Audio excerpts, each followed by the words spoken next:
Chapter 11. It's a nightmare, Alex groaned, keying in travel agents in the internet search engine. She's alone on the island, and nobody knows about it except me. Me, who's been afraid of airplanes and oceans since my uncle whirled me through the air and into a swimming pool. I like being in my flat, she moaned, clicking Pacific charter flights, with my books, my computer, and my imaginary friends. People who live in my head and go away when I put their story away. Places that fit into maps and pictures. Animals that don't smell or eat or leave hair on the carpet. There's only one thing to do, she said, clicking back to her email. To jack.russo@explorer.net. From aka@incognito.net. Date, Friday, April 9th, 1352. Dear Nim, all my heroes are just pretend. Real people aren't usually as brave, or as strong, or smart, or lucky as the heroes in my stories. Maybe that's why it's fun to make them up or read about them. Because I'm not tall, dark, and handsome. I'm certainly not brave, and I'm not a man. But even if I'm not a hero, and you don't need rescuing, I'd still love to come and see you. And the island. And, of course, Fred, Selkie, and Chica. What kind of dog is Selkie? I'm guessing that she's a St. Bernard, if she weighs more than your father. And Fred's little? A poodle? Love, Alex. P.S. My phone number is 155-897-346. What's yours? The letter waited, all the next day, till Nim checked her email again. She stared at the screen. She read the letter out loud, and the words stayed the same. She turned the computer off and ripped out the plug, but the words danced in her head. Alex Rover was not a hero. Alex Rover was a woman, and she wasn't even brave. Outside, the evening was peaceful and still. But inside, Nim was a rage hotter than Fire Mountain's lava, and wilder than a whirlpool in a storm. She felt angry and cheated, tricked and stupid, lost and lonely, sad and confused. And the feelings were stronger than the words could say. They jostled and shoved, spun, crowded, and exploded. Her shout rang across the water.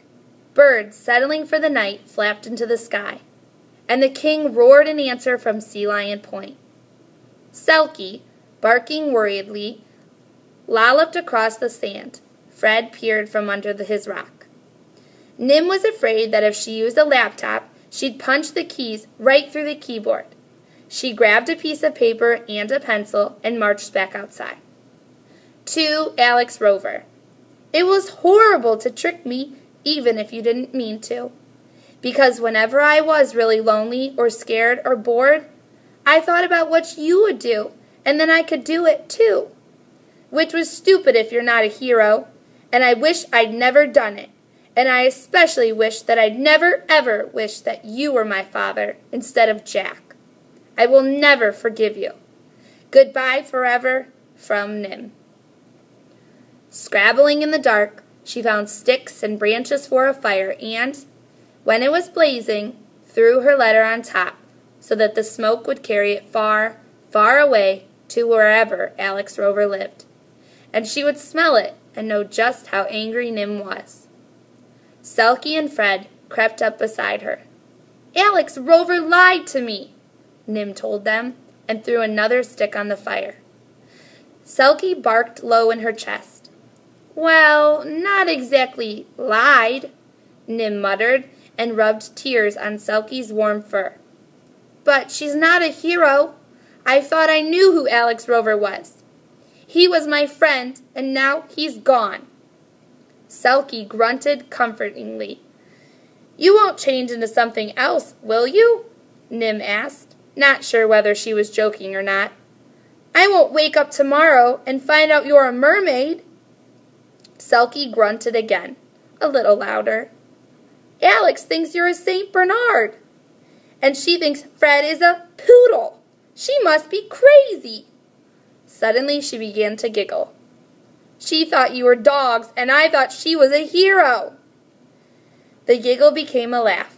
The laugh became a bellow, and she was rolling over and over on the sand, hiccuping and laughing, or crying.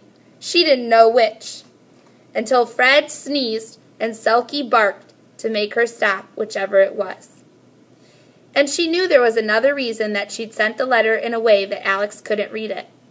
So when the sun came up next morning, she turned on the laptop again. To aka@incognito.net. From jack.russo@explorer.net. Date, Sunday, April 11th, 6:45. Dear Alex Rover, maybe you didn't try to trick me. I wanted to know someone brave because I'm not. I think maybe I accidentally tricked you too. Selkie and Fred aren't dogs, but you will like them. When are you coming? From Nim. To jack.russo@explorer.net. From aka@incognito.net. Date, Sunday, April 11th, 1:46. Dear Nim, now. Love, Alex. For 2 nights and 2 days, Alex had been planning, sorting, packing.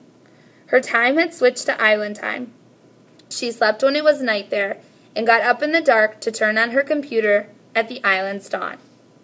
She'd refused to think about what she'd do if Nim said no, because she didn't quite believe that Nim had stopped being lonely, and she didn't quite know if Jack would really be home soon, and because nothing in her life had ever been this important. She packed a first aid kit, her laptop and cell phone, 2 notebooks and 2 pens, the Swiss Family Robinson and Robinson Crochet, a toothbrush, a hairbrush, soap, 2 t-shirts, 2 pairs of shorts, 1 pair of jeans, 1 sweater, 3 sets of underwear and socks, and the map with the island marked with a dot. Then she picked up her suitcase and locked the door behind her.